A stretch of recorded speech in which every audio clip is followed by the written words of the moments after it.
dictionary definition of wonderkid is this: a young person whose excellence in his or her discipline is appropriate to someone older and more experienced. In other words, Martin Ødegaard. At the age of 15, Ødegaard burst onto the scene. Already playing professional football, becoming Tippeliga's youngest ever debutant. He was so young that he couldn't train with the first team during daytime hours as he was at school. Possessing the footballing skills of a teenage prodigy, it seemed there was no stopping him becoming the next Messi or Ronaldo.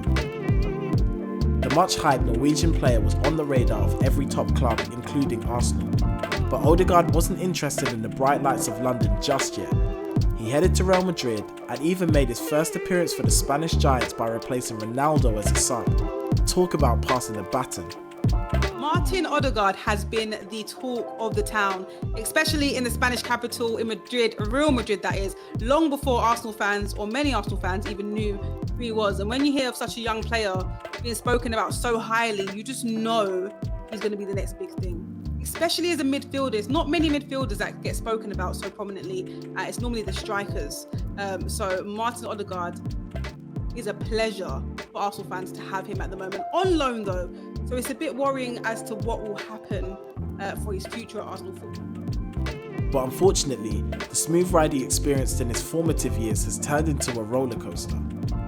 Forced to spend more time in the Madrid reserves than he would like, there were several rumours that he didn't give 100% and was not happy languishing with the reserve side. Loan spells came and went, and the only real flurry of interest came when footballing bloggers dusted off on what happened to that Ødegaard kid article. But it could be argued that a spell out of the harsh spotlight has been the best thing that could have happened to him. He has now been allowed to make mistakes and learn his trade. He's now finally in London with Arsenal on loan, and it's immediately clear the impact he'll have for the Gunners. I mean, the thing is, we referred to him as a Real Madrid player, but he's been a bit of a journeyman on loan. I think he's had 3 or 4 loans before joining Arsenal on loan.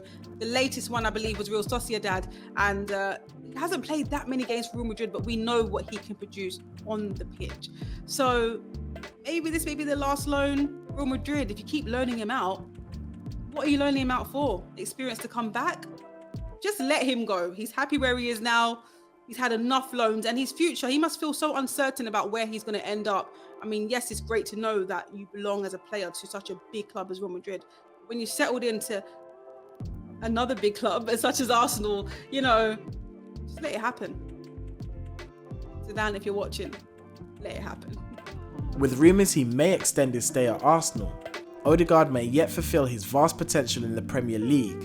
Watch this space.